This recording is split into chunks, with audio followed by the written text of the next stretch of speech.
Hello friends, आप सबको मेरा प्यार भरा नमस्कार। दोस्तों, your heartly welcome in Vivekananda online classes. Vivekananda के ऑनलाइन क्लासेज में आप सबका फिर से स्वागत है।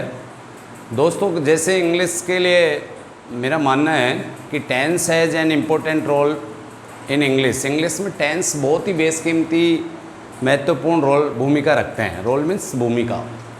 लेकिन जैसे कि टेंसों के अलावा भी कुछ टॉपिक ऐसे हैं जो आपके लिए they are very useful for you, आपके लिए बहुत इम्पोर्टेंट है।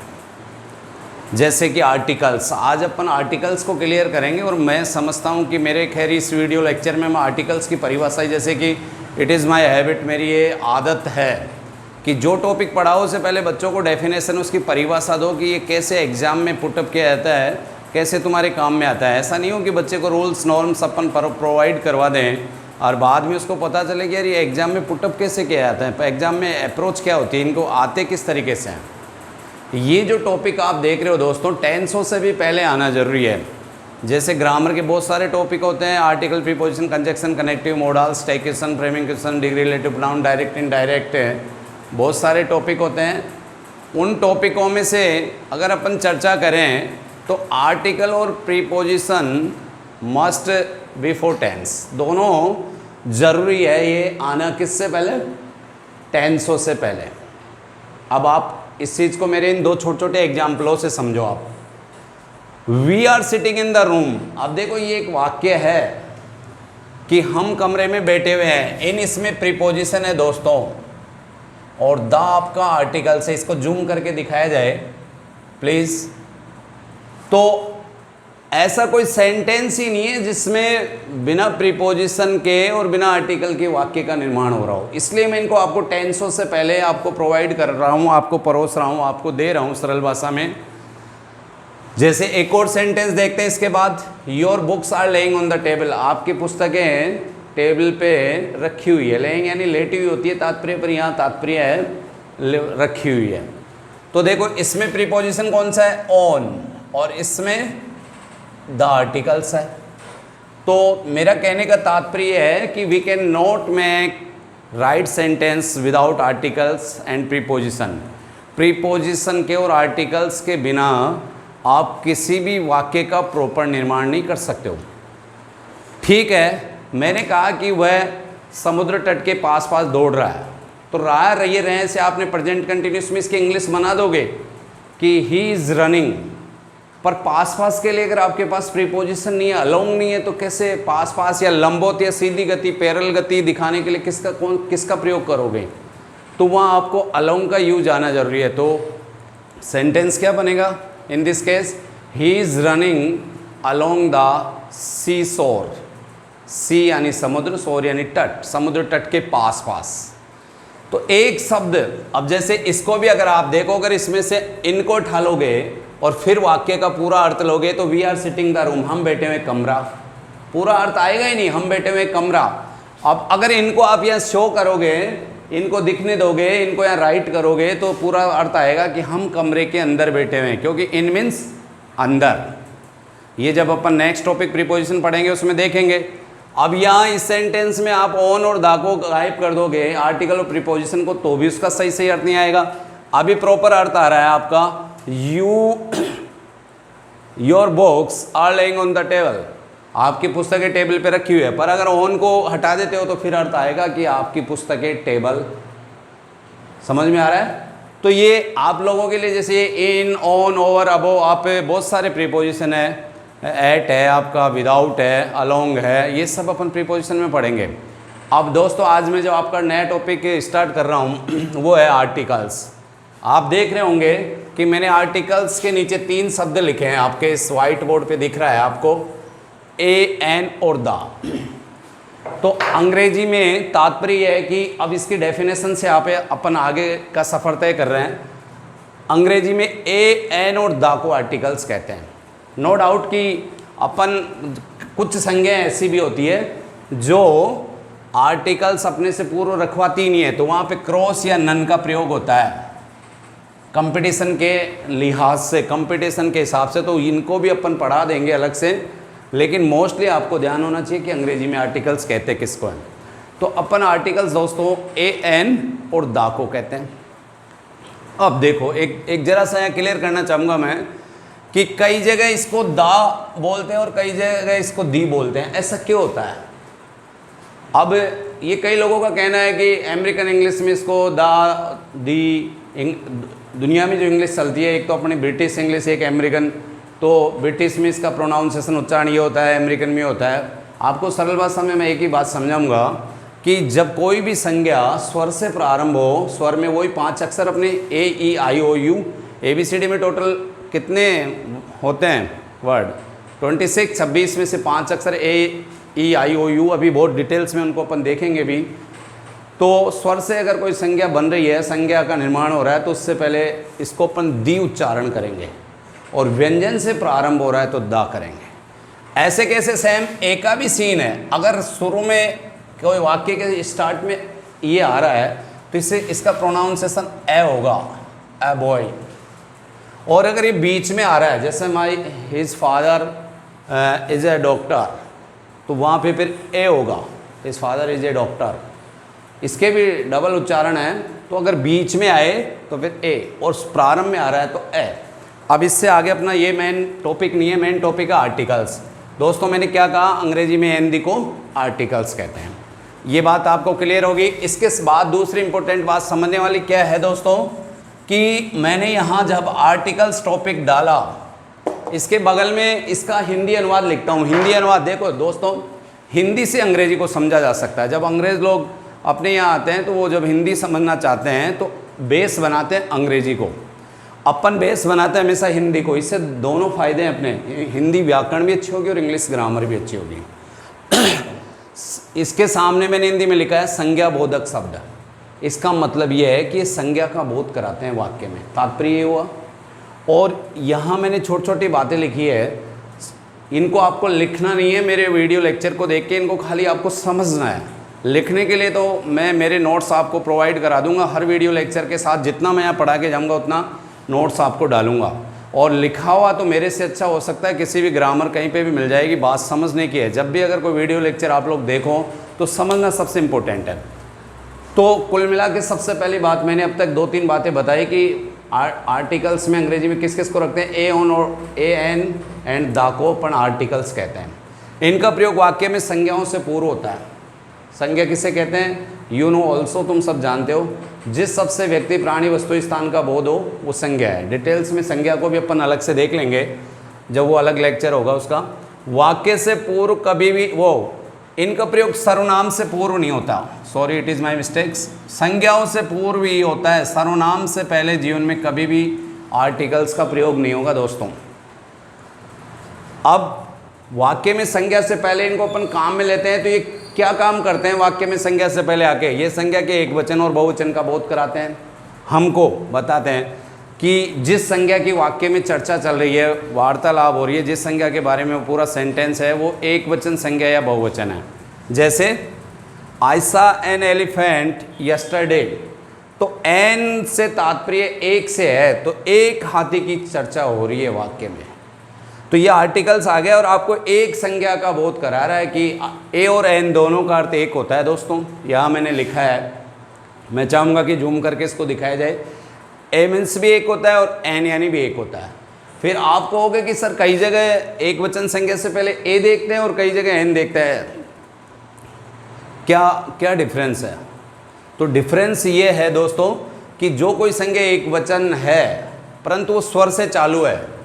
स्वर में आपको मोस्टली अभी थोड़ी देर बाद जब मैं एन का प्रयोग नेक्स्ट वीडियो में पढ़ाऊंगा, अगला मेरा जो वीडियो लेक्चर होगा, तो उसमें आप देखोगे स्वर किसे कहते हैं। स्वर से तात्पर्य दोस्तों ए ई आई ओ यू, या फिर इजी वे यह है कि ऐसे लेकर हिंदी का जो स्वर है ना अह तक, क्योंकि कई व्यंजन भी हिंदी के स्वर जैसा उच्चारण रखते हैं। ये अभी अपन डिटेल्स में डीपली पढ़ेंगे। तो ये सब स्वर है, तो वैलिड यहाँ पे अपन हिंदी वाले स्वर को मानेंगे। तो कोई संज्ञा जैसे मान लो स्वर से चालू, अब देखो इन्हीं एग्जाम्पल में एलिफेंट स्वर से चालू है, उन 5 अक्षरों में से है ही, दिख रहा है आपको? दिख रहा है नहीं? तो यहाँ एन आ रहा है। और जबकि डॉक्टर है, ये भी एक वचन संज्ञा ही है। बट ये व्यंजन से चालू है, जो उन 5 में नहीं है। बचे 21 अक्षर, देखो टोटल 26 वर्ड होते हैं, 26 उनमें से 5 अक्षर ए ई आई ओ यू ये स्वर है, इन इंग्लिश में अपन दोस्तों वोवल्स कहते हैं। और इनके अलावा जो 26 बच गए, जो इन 5 में नहीं है वो इन 21 में, सॉरी इन जो 5 में नहीं है वो इन 21 में होंगे। के एल डी ये व्यंजन है दोस्तों, और इन व्यंजन को अपन इंग्लिश में कहते हैं कॉन्सोनेंट। ये आपकी नॉलेज के लिए आना जरूरी है। तो आपको समझना ये है, यहाँ पे मैं ये बताना चाह रहा हूँ दोस्तों कि वाक्य में आर्टिकल्स का प्रयोग संज्ञाओं से पहले आता है और संज्ञा के एकवचन या बहुवचन का बोध कराते हैं। अब ए और एन का अर्थ मैं आपको यहाँ एक बता रहा हूँ, दोनों एक के लिए आते हैं, पर जब कोई संज्ञा स्वर से प्रारंभ हो, यहीं देख लो आप, ये स्वर से चालू है, एक वचन है तो यहाँ एन आ रहा है। ये स्वर से चालू है डॉक्टर, पर ये व्यंजन से चालू है इसलिए इससे पहले ए आ रहा है, ये डिफरेंस है। तो इनका प्रयोग संज्ञाओं से पूर्व किया जाता है। ये वाक्य में संज्ञा से पहले आके क्या क्या बताने का प्रयास करते हैं, ये बताने का प्रयास करते हैं कि वाक्य में जिस संज्ञा का प्रयोग किया जा रहा है वो एक वचन है या बहुवचन है, उसके अर्थ का निर्धारण करते हैं, उसके अर्थ का परिसीमन करते हैं, और साथ ही साथ ये संज्ञा के स्वरूप को भी बता देते हैं कि जिस संज्ञा की वाक्य में बात चल रही है वो टोस है, दर्व है या गैस है। एक आर्टिकल से थोड़ा सा डिफरेंस, बड़ा टॉपिक है, उसमें ए एन दी और क्रॉस को तो पढ़ाया जाता ही है, उसमें जैसे एनी, इफ, लिटिल, लिटिल कुछ और जुड़ जाते हैं तो उसे अपन डिटर्मिनर्स के नाम से पढ़ते हैं, वो आगे देखेंगे एक टॉपिक।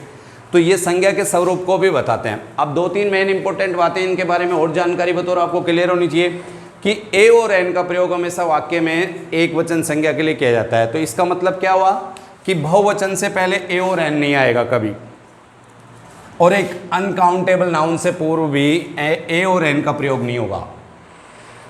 अनकाउंटेबल नाउन कौन सी हो सकती है, जैसे कि डीजल है, पेट्रोल है, इसको गिन नहीं सकते हो आप।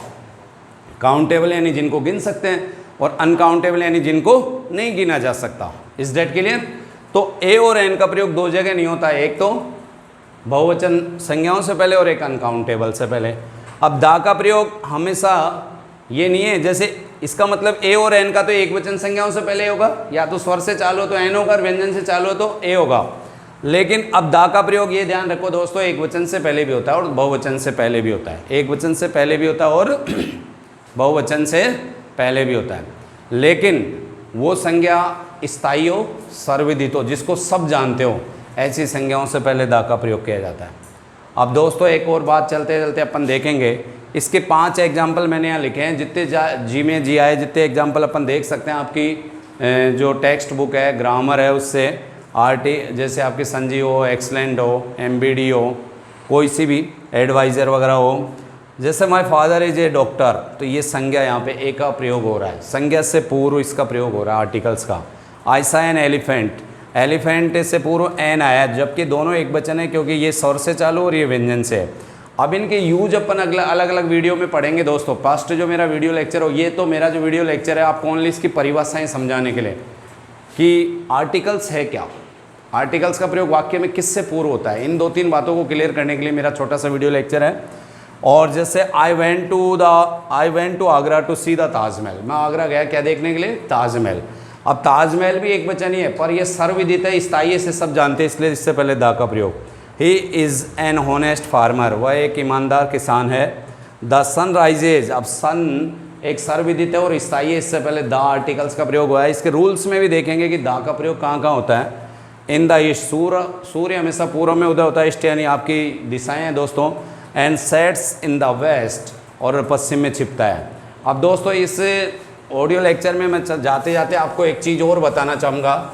ये मैंने आर्टिकल्स की परिभाषा दी है ओनली, ए एन और दा को आर्टिकल्स कहते हैं, और इनका प्रयोग वाक्य में संज्ञा से पूर्व किया जाता है। सर्वनाम से पूर्व कभी भी जीवन में आर्टिकल्स का प्रयोग नहीं होता है। कौन कौन सी पिन पॉइंटेड मेरी जो बातें हैं वो आपको ध्यान होनी चाहिए।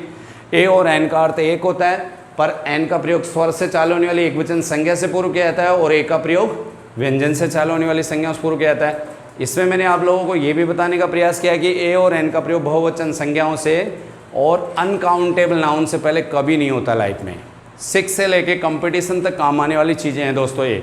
यहाँ ध्यान से पढ़ लोगे तो भारी भरकम फीस कोचिंग क्लासेज में नहीं देनी पड़ेगी।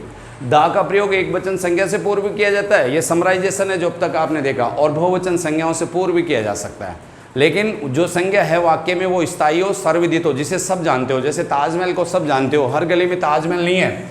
वही ताजमहल जिसको सांझा ने मुमताज़ की याद में बनाया, 20 साल काम चला, 22,000 आदमियों ने काम किया, संसार के 7 आश्चर्यों में से एक है, जो भी चारों दिशाओं से लोग उसे देखने आते हैं। उत्तर प्रदेश के आगरा ज़िले के यमुना नदी के किनारे स्थित है, उसी ताजमहल की। ये नहीं कि ताजमहल अपने शिव कॉलोनी में भी है, पासरनाथ में भी है, मारुति नगर में भी है, ऐसा नहीं है।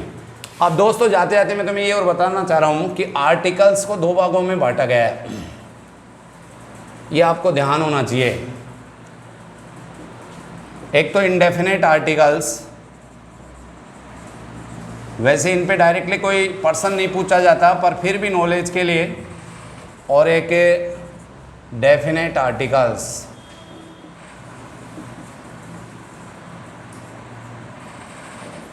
इंडेफिनेट आर्टिकल्स में अपन ए और एन को रखते हैं, ऐसा क्यों?